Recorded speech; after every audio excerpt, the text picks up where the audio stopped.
This is Raphael. This is my most difficult horse to bridle. He is very head shy.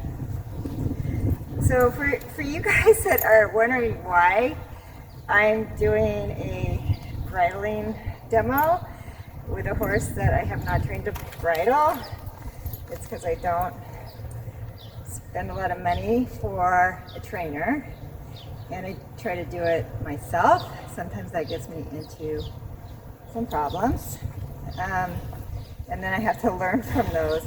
And Rafi was kind of that way. I've owned him for a long time, and he was not really trained correctly. He has all my mistakes, and he's a little weird. Besides that, he's kind of a snowflake. So anyways, and we are going to work with him. Now normally, to train a horse, okay, I'm going to make sure, I'm going to put this also over his back here, like that. Okay. So what I would do, I think I might have showed you with Wiley, a good way to work with these horses, if they are, I mean, it's probably best to set aside some time, like maybe even, an hour, like a whole training session, not just, just don't think of just like putting the bridle on and riding, but really getting the holes out of your horse's training problems. So I didn't do that with this horse. He has a lot of problems. But okay, so we would let him lower his head. So this is always a good thing, because when the horses get really high-headed, they get a little stressed out, and if you can get them to lower the head, you're on the right track. Now he does not like if I put my hand around here, he's doing okay, but if I bring the bridle to his nose, he might get a little agitated. He's looking at something. So as you can see, he sees this bridle. He hates being bridled. So okay, I'm going to do the same thing that I tried to do with my good bridling horses, and we'll just show you what happens with this. I'm going to do this as a demo. Probably not the best for the horses training, but oh well, we'll have to make do. So I'm going to put this around his nose like this, and the first thing it does is he takes off. So anyways, I'm going to go get him and bring him back here. But obviously, he's not good with just having a rope around his neck or the halter around his neck. So I've got to go get him, and what I'm going to do is try to bridle him with the halter underneath. Okay, so here I am back with Raphael. Again, I'm going to put this over his back, this lead rope. Sorry, my mic just screwed up. And, oh yeah, there you go. Okay, so I've got the halter on, and I've got the lead rope over his back. I have this is a Miklar bridle, so the noseband is part of the bridle. It doesn't have as many moving parts, which for this horse is great because he's so bad about his head and his bridle that I don't want a big noseband flopping around. Another thing you could use for a horse, especially when you're just starting to work with them, is just a bit hanger and just something really simple to work with your horse, because the more floppy moving parts around you have, the harder it is. Also, again, like I said, I teach him to lower his head. Good boy. And and so for this, okay, I got put the reins over I'm going to put him over my left hand. So he does not like, he's already like pretty bad about this, right? He's pretty bad. So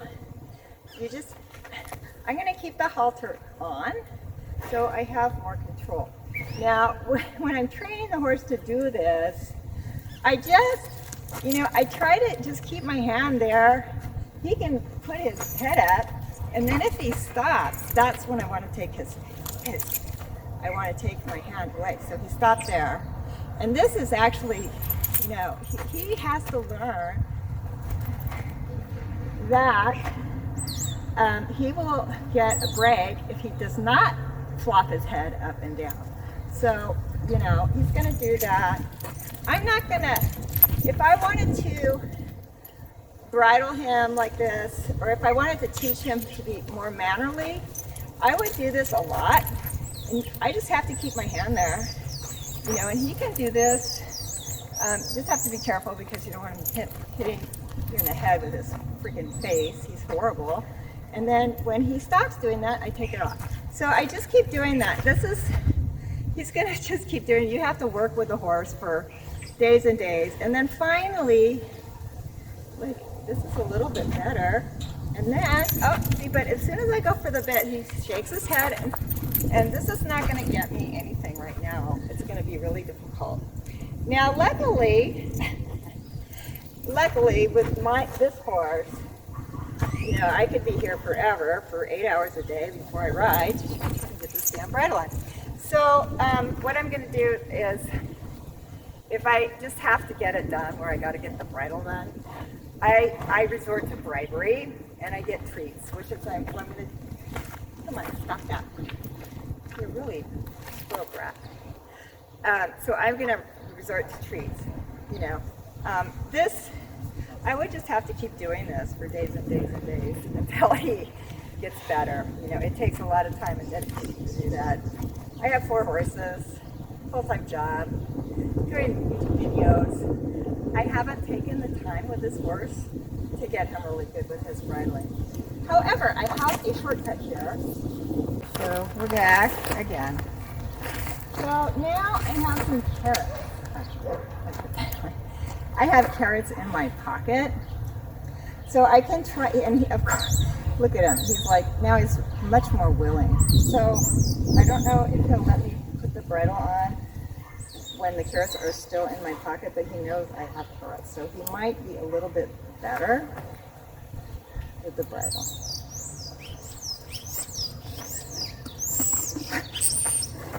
Yes, he is.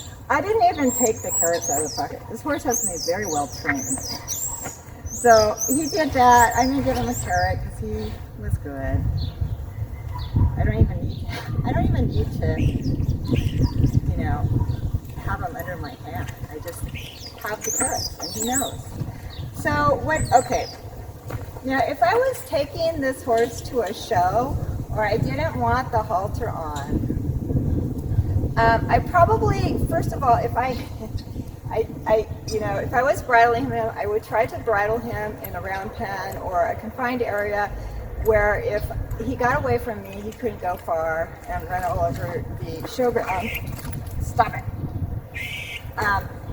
But in this case, what I will do is I am going to take his halter off underneath the bridle.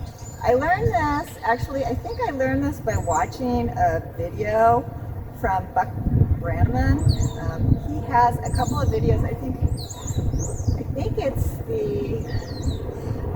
the 7 clinics video, but I'm not totally sure. It could have been a groundwork video.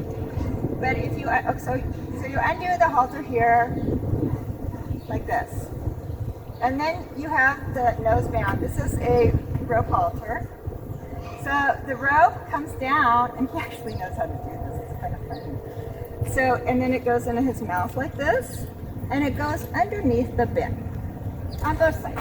So we do it on both sides. Okay. Okay, so for this Mi'kmaq bit, and voila, no halter. He looks like, you know, just a normal, good horse that has no problem bridling. So, and then I'm going to go ahead and, you know, put the noseband on.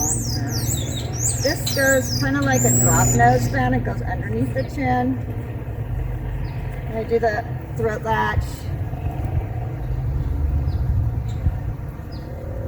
And he's ready to go.